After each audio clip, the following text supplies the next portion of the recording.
Good morning, Messiah Center family. It is day 7 of our 21-day financial fast. We've made it through week 1, so congratulations. We have 15 more days to go, and truly excited about what we're moving into. Today, we are really getting down into the application and into the weeds of our finances. So, I encourage you to stay strong, um, stay excited about what's to come. So, with that, we will jump right on in.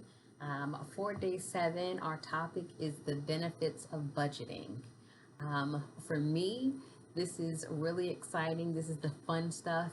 And hopefully, as we continue to go through this, you will begin to enjoy it and it will turn fun. I know, kind of in the beginning, sometimes it could be a little daunting, but if you just stick it out and get through it, you will begin to enjoy it as well. So, our main point for today is a budget is your roadmap to prosperity. And our pledge is I will be diligent and develop a budget so that every penny I earn has a purpose. So, in today, we are going through and we're filling out some budgeting worksheets that have been provided to us. But before we even get into that, how many times have you said, oh my goodness, where's all my money going? I just got paid yesterday and I don't know where it's at. Or, you've gone and you've taken some cash out, and in 3 days, you're like, I don't even know where I spent that money or what happened to it. So, in budgeting, this is going to allow us to account for everything that is coming in and everything that is going out. The author in the book talks about 10 things or 10 reasons why a budget is so important. And we'll go over these really quick. Number one, it's to help you spend your money on the things that really matter to you. Two, help put you in control of your money so that your money doesn't control you. Three, it's going to help you to live within your means. It's going to help you meet your savings goal. It's going to help your entire family to focus on common goals. It's going to help you prepare for emergencies. It's going to help you manage your expenses that you have maybe monthly, even bi-monthly, bi-weekly, all those kind of things. It's going to help you manage those. It's also going to reveal areas where you might be spending too much money. It's going to help you either get out of debt or stay out of debt. And 10, she says it's going to help you sleep better at night. Um, so again, those are just the 10 examples that she gave as to why, you know, creating a budget is so beneficial. But not only that, it's allowing us to be good stewards of the finances that we have. So as you go through today, of course, we're going to continue with our pay regimen, and that means we're going to pray, we're going to act, and we're going to yield to God's will. And in doing these exercises and filling out these forms, there is a form within the book that you can fill out. Here's just the example, but there are some within the back of the book that you can fill out. There's also forms which is listed in the book. If you go to www.michellesingletary.com, you can download the Excel sheets. If you do have access to Excel, or you can even download, I believe, the paper files to print off so that you can do it manually. So I really encourage everyone to maybe, if you can't take today, in the next, day or two, definitely take time, sit down with your spouse.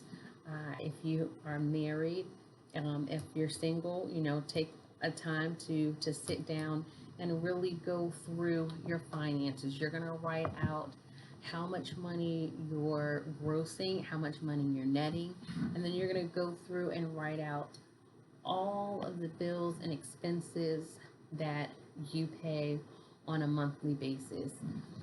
For example, even say it's something that maybe you pay once a year, or you only pay if your water utility bills are like ours here, we only get them every 2 months. So, what I'll do is I divide that bill into two so that I have an amount for every month. So I'm making sure that I put that money aside and it's just not spent for something else. So one of the examples she gave was your taxes. Usually you only pay those once a year.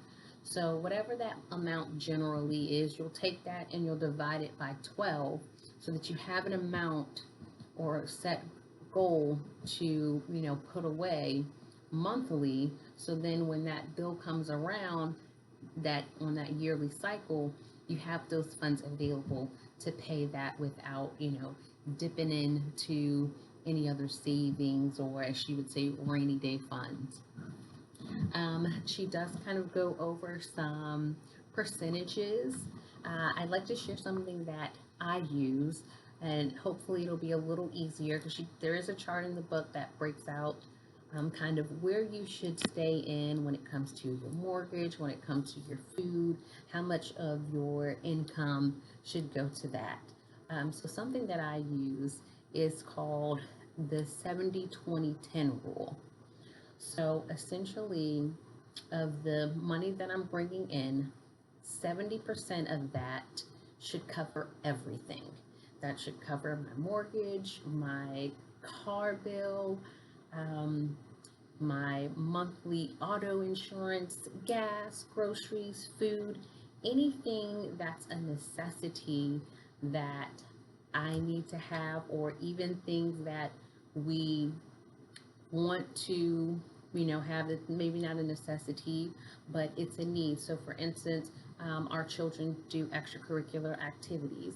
So, any kind of monthly payments or fees that are associated with that, all of that should fall within that 70% range.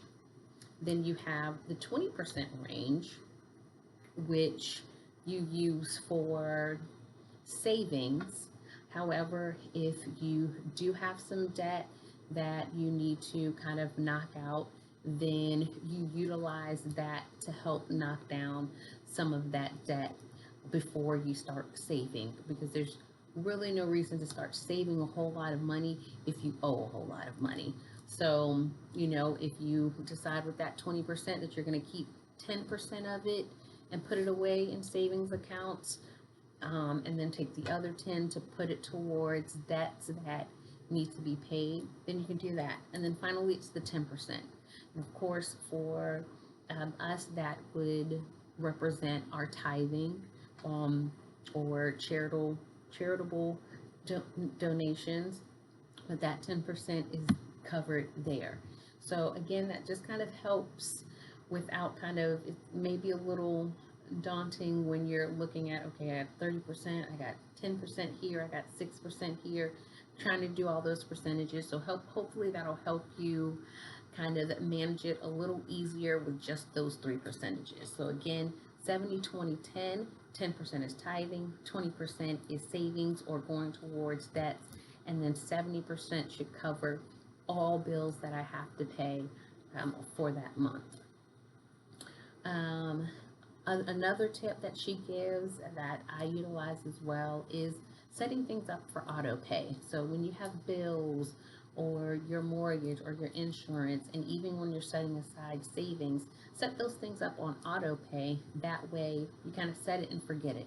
So before you can even spend the money, it's already moved and taken from those available funds.